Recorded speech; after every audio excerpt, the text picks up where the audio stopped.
Hi, my name is Kurt Boothman. I live in Charlotte, North Carolina, and I turned 50 the day after Christmas. I'm an advertising and marketing executive, and I've been doing that for 25 years. Now, the reason I'm going to be the next host of Save My Business is because I've worked at the big ones and the small ones. And I think I've got what it takes to go in there, detect what's wrong or what's right, and build upon that. Because most of the small businesses don't realize that they've got a lot more going for them than they know. They can turn on a dime, they don't need huge startup capital to do it, and they've got their determination and their drive. They're not an employee, they're an owner. And that's what makes the big difference from a small mom and pop to one of the big box retails. They don't use a punch card. They're working all the time. So I'm going to go in, I'm going to take a look at these businesses, I'm going to spend a day in their shoes, or 2 days, and we're going to find out what makes them work and what doesn't. The main thing we're going to do is listen, we're going to look at the customers, and we're going to find out where we can expand their business. So choose me as the next host, and you will get something that you will not believe. Thank you. Hi, Kurt. Thanks for coming. Well, hi, Samia. Nice to meet you. Nice to meet you too. What can we do for you? What's hurting in your business? Well, my business is hurting. I just don't have the kind of traffic and response that I was hoping to get. What I have here is a business that helps parents of children with autism connect with local resources. And I have this gorgeous website, and I have a blog I write myself.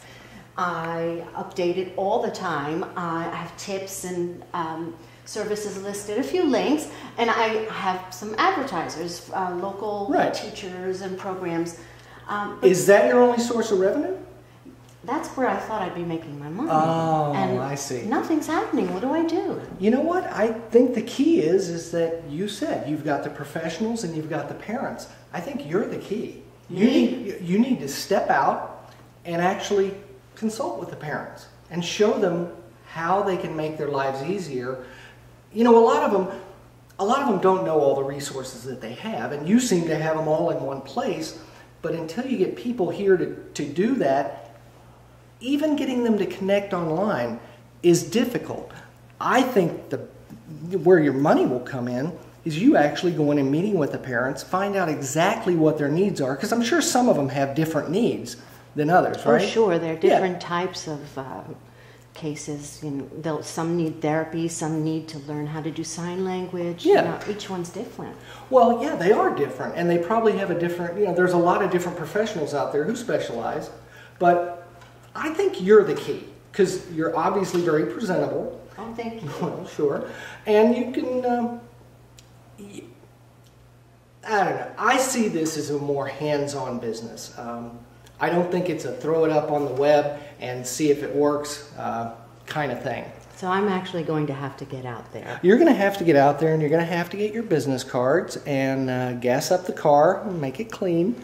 And, you know, get out there and shake some hands and talk to the peoples. Now, there is local business, what are they, like support groups or things like that? Oh, there are quite a few groups, and there's this big parent organization, but it just seems like they throw things up there online, and parents don't know where to start. You know what, I bet you maybe feel funny, too, because you don't have an autistic child, right? No, I don't. I've just worked with them. Right. So your interest is really in helping them, but you're not a predator. You're actually helping, right? Yeah. Yeah. And I want to make some money, too. Well, you know, there's nothing wrong with making money by doing good things for good people. There's really nothing wrong with that. A lot of people shy away from it, and they say, oh, I really can't accept money. You know, the parents would be happy if they could give you just a little bit of money, or whatever you want to charge, and you show them how they can get out at night, how they can, you know, take dance lessons, how they can be a couple. Because you're giving them back their life, you know, if you can facilitate the needs that they have by taking care of a special needs child. Yeah, they really need those breaks. Yeah. Well, I think we can take a look at that. We'll look at seeing how we can analyze the local market Okay. And we'll find groups and clubs where you can, not clubs, but different support groups and support groups for the parents, as well as, have you tried with pediatricians? No, what do you mean by that? Well, I would think that a child still has to go to the pediatrician, and when you've got a captive audience sitting there reading a magazine with a plastic cover on it, Sure. Right at the desk, a lot of times you see those little tent cards, and yeah. Well, so we could throw in some of those, put your name, and you can put a description on the thing that holds the card, and then take one. Wow, I never thought of that. Thank you. That'll get you in touch with all your local people. These are great suggestions. I look forward to working with you. Thank you, Kurt. Oh, no problem, Sonia. Thank you. Bye. Bye.